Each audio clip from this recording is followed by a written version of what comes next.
Unity of Houston is an inclusive church where we seek to understand and live the teachings of Jesus and other spiritual masters. At Unity, we welcome all people from all spiritual paths and every walk of life. We celebrate the diversity of our city and of our world, and we teach love, tolerance, and oneness, seeking to live in harmony with open minds and open hearts. Wherever you are in your spiritual path, you are always welcome at Unity. Join us and discover that the life of your dreams is already within you. Natalie Merchant wrote that song and recorded it many years ago when she was a young woman. She's now, I don't know how old she is, but I think she's younger than me. And I imagine that it's autobiographical. And as a singer-songwriter, it's easy to see how this unexpected introduction to an aria got into her soul over a vacation by the sea. And what I love about this story is not just what I imagine, how beautifully she elicited that experience, that internal experience in her own life, but what I really love about this story is how I doubt that the man in 119 ever knew whom he had influenced simply by pursuing something he loved. From The Hero with 1,000 Faces by Joseph Campbell, there are many archetypes in that spiritual journey, and it is the journey of every one of us. It has themes for the human transformation and the journey that we're all on. And one of them is the archetype of the magical mentor. The magical mentor generally happens at an early stage in the adventure. Once the hero's called and starts down the yellow brick road, as the case may be, or whatever road, whatever the journey is, the hero is graced by the presence of a wise sage, personified in stories sometimes as a magical counselor or a reclusive hermit or a wise leader. The mentor's role is to help guide us. Think Obi-Wan Kenobi, Gandalf the Great, Gandalf the Gray, Gandalf the White, actually, Morpheus, Dumbledore. This role can take the form of a parent, a sibling, a friend, or even a derelict at 9th Avenue. Sometimes cloaked in mystery and enigmatic language, a mentor manifests when the hero is ready. Stay open, stay alert. Divine words of wisdom can arise from almost unlikely places, almost any time. When I was in 12-step, especially during the early stages of my personal development work and recovery work, I was influenced and transformed countless times by the stories of those courageous men and women I encountered telling their own stories of vulnerability and of healing, of fear, and all of the things that we go through, the human experience, and sharing the wisdom and insight that really changed my life. Our spiritual journeys are interlocked. We are really not alone on the journey. The hero's journey is a great example of that because there are so many characters and so many influences that come along the way, including the ones that seem to be in the way, the ones that seem to be the ones that we have to overcome. Our spiritual journey is also a connection with community, whether we are aware of them or not, whether we've invited friends along our path or not, whether we're aware that they're there. We are always walking in the light of those who have traveled before us. Sometimes it's what they've done that we want to emulate, and sometimes it's what they've done that we want to avoid, yeah? That we want to stay clear of. And you know what? That's as strong a teacher and as good a teacher as the one who shows you the way to go. Because the real truth of it is nobody can tell you what is your way to go. You are walking your own path. And the cool thing is that as you're walking your own path, you're making some stuff up.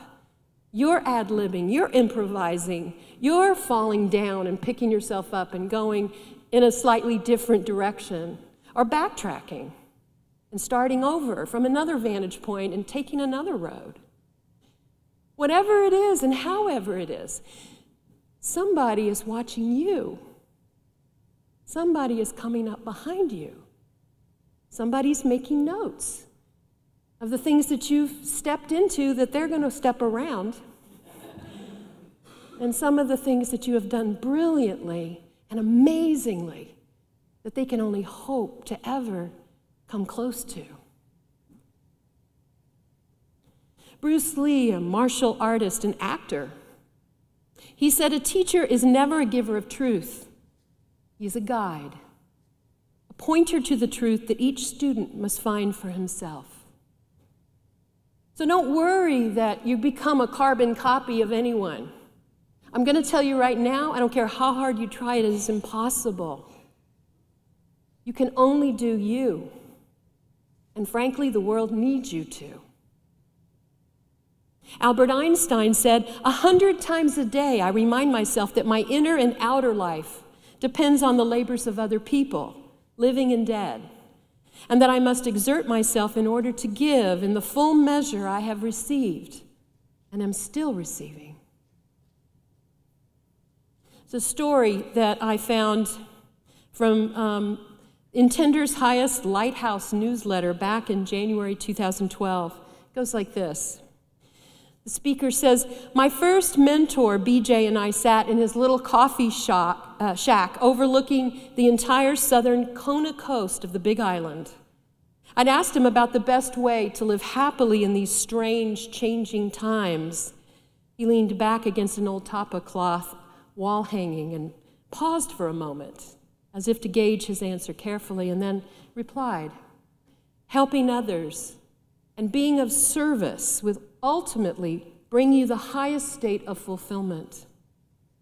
And then he told me a parable.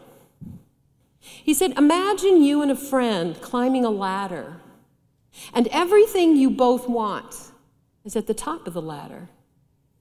Since it's a fairly long way to the top, you lead the way because you have climbed this ladder before, and your friend has not. And then with just a rung or two to go before reaching the top, with the goal almost in sight, you stop and move aside and pull your friend up, allowing her to pass you. And you say, 'Here, you go first.' This," he said, "is the attitude you need to take if you truly want to be happy in this world. Put others first, because after all is said and done, and when you've learned all you have to learn in this life, what you will have found is that you and your friend are one, and it is only yourself that you have helped to the top of the ladder." When we get that at the deepest level, life becomes a joy. It becomes easier.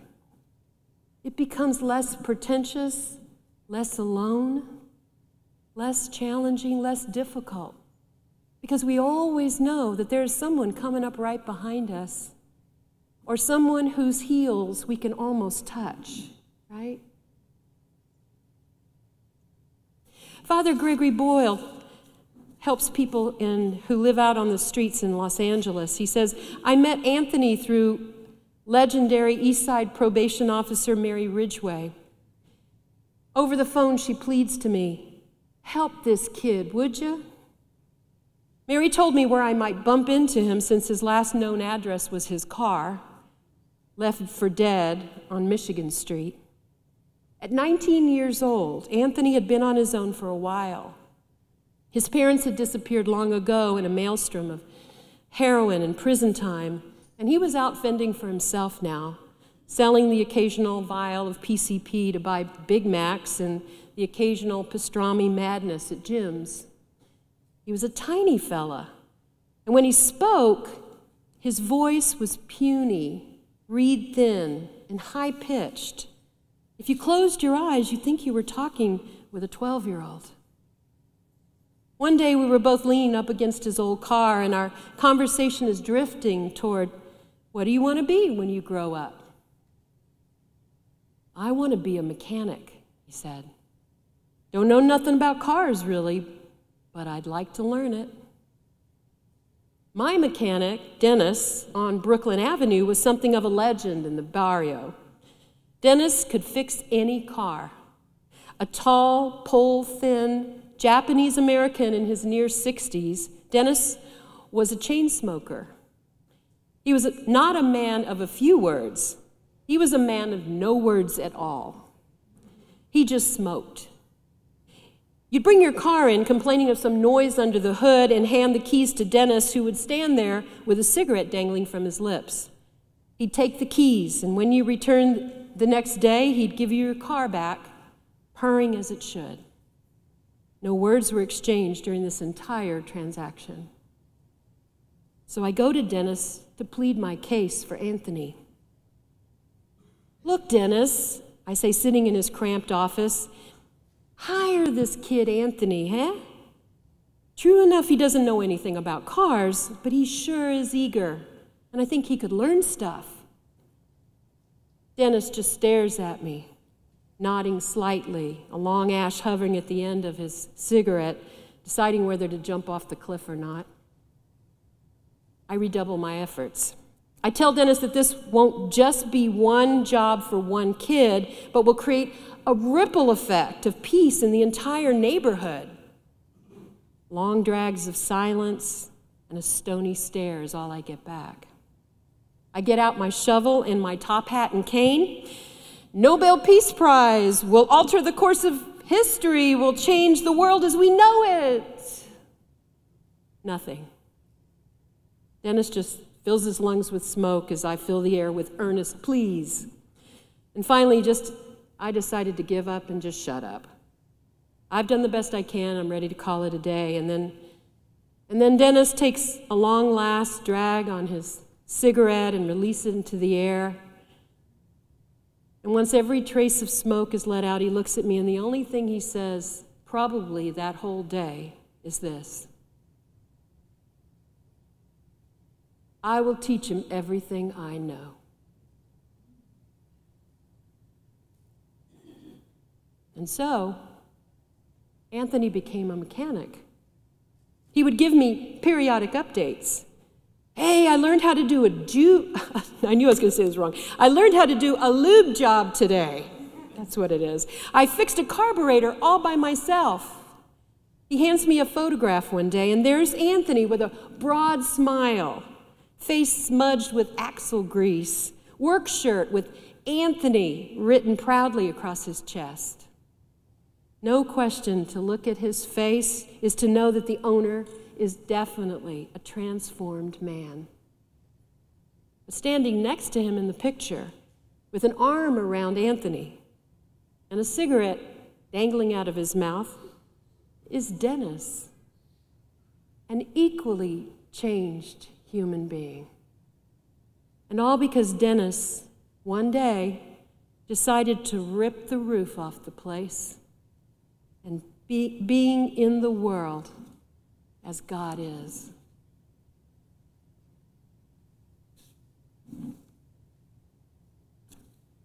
Joseph Campbell says, when we quit thinking primarily about ourselves and our own self-preservation, we undergo a truly heroic transformation of consciousness. When we share who we are, what we know, what we do, when we give of ourselves, when we just enter into partnering in a life with someone else, it isn't me doing for you, it is us doing each other. And you can't help but feel the exchange of energy and to be affected by one another and brought closer together. The interesting thing is that sometimes what we do isn't something that we necessarily do consciously. It is something that we do naturally and unbeknownst to us. We're leaving a little field of blessing. There's a Sufi story about a man who is so good that the angels ask God to give him the gift of miracles. God wisely tells them to ask him if this is what he would wish. And so the angels visit this good man and offer him the first gift of healing by hands, and then the gift of conversion of souls, and lastly, the gift of virtue. But he refuses them all. They insist that he choose a gift, or they will choose one for him. Very well, he replies. I ask that I may do a great deal of good without ever knowing it. And so the story ends this way. The angels were perplexed. They took counsel and resolved upon the following plan. Every time the saint's shadow fell behind him, it would have the power to cure disease, soothe pain, comfort sorrow. And as he walked, behind him his shadow made arid paths green, caused withered plants to bloom, gave clear water to dried up brooks, fresh color to pale children, and joy to unhappy men and women. The saint simply went about his daily life, diffusing virtue as the stars diffuse light and the flowers scent, without ever being aware of it. The people respected his humility and followed him silently, never speaking to him about his miracles.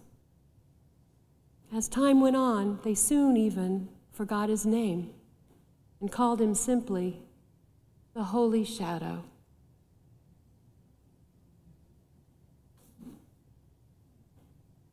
Anne Lamott says, lighthouses don't go running all over an island looking for boats to save. They just stand there, shining. Or, like the man in 119, we simply do what we love, out loud, wafting through the door, changing the world. God bless you. Thank you for watching this message today. I'd like to invite you to join us in person here on campus at Unity of Houston for Sunday morning or Wednesday evening services. If you can't be with us here on our campus, you can still join us live on Facebook or on our website, unityhouston.org, Sunday mornings at 11 a.m. Central.